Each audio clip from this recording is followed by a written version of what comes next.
buenos días, queridos estudiantes. En el día de hoy, para la asignatura de estadística, vamos a estar viendo la mediana de las desviaciones absolutas. Como su nombre lo indica, vamos a estar utilizando la medida de tendencia central, en este caso la mediana. La clase pasada estuvimos viendo la mediana y vamos a recordar un poco sobre ella. Recordamos de que esta es una medida de tendencia central en donde un conjunto de datos, pues la mediana va a ser el dato central o los datos centrales, y si son dos, en este caso par, entonces los vamos a tomar, sumar y los dividimos entre dos.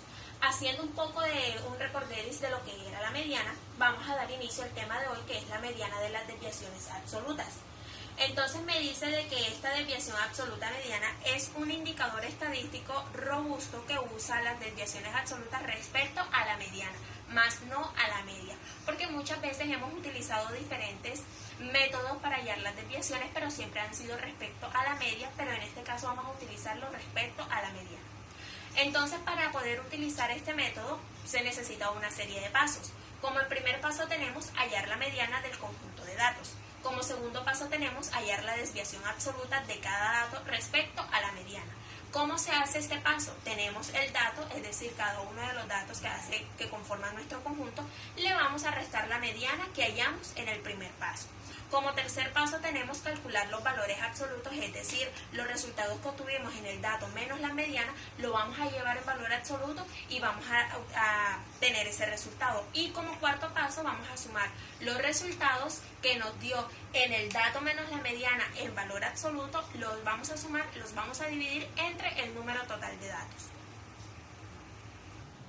Para comprender mejor el tema de la mediana de las desviaciones absolutas, vamos a utilizar un ejemplo y vamos a seguir cada uno de los pasos que vimos para poder realizarlo. Entonces, como primer paso me dice que yo debo hallar la media del conjunto de datos. Tengo entonces mi conjunto de datos, el cual tiene 10 datos en total. Entonces, como esto es un conjunto de datos par, debo hallar los dos datos centrales, sumarlos y dividirlos entre dos. Recordemos de que yo debo dividir cada una de mis partes en la misma cantidad de datos. Es decir, que si tengo un número de un lado, me tienen que dar el otro número del otro lado. Entonces me quedan que los números centrales serían 2, 4, 2, 4, 5 y 7.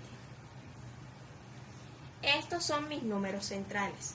Es decir, que como tengo 2, voy a sumarlos y dividirlos entre 2. Tengo que 5 más 7 serían 12 y 2 entre 2 sería 6. Entonces, la mediana de este conjunto de datos va a ser ¿cuánto? Va a ser 6. Habiendo hallado la mediana, como resultado nos dio 6, entonces para los siguientes pasos vamos a utilizar esta tabla, en donde se muestran los datos de nuestro conjunto, el dato menos la mediana y el dato menos la mediana en valor absoluto. ¿Qué voy a hacer para estas casillas? Voy a utilizar cada uno de mis datos y le voy a restar la mediana. Entonces tengo de que 1, que es mi primer dato, menos la mediana, que es 6, me va a dar entonces un total de 1 menos 6 menos 5.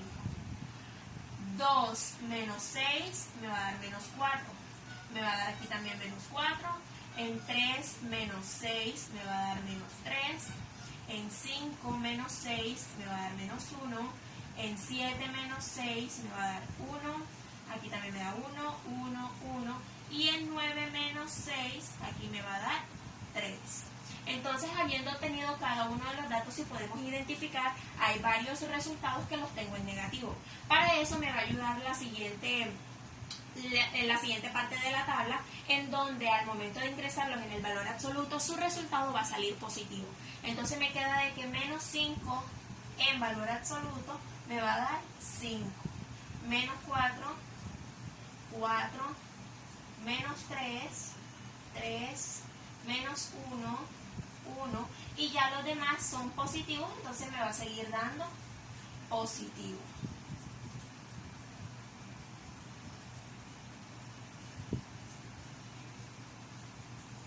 Ahora, para el último paso, lo único que resta hacer es sumar todos los resultados que nos dio la última parte de la tabla y dividirlo entre el número total de datos. Entonces pasamos a la última parte, en donde debo sumar los resultados y dividirlo entre el número total de datos. Recordemos que mi número total es de 10 datos y habiendo sumado cada uno de los resultados me da un total de 20 sobre 10. Y si realizamos la división de 20 sobre 10 me va a dar un total de 2. Entonces la desviación absoluta del conjunto de datos utilizados para el ejemplo es de 2.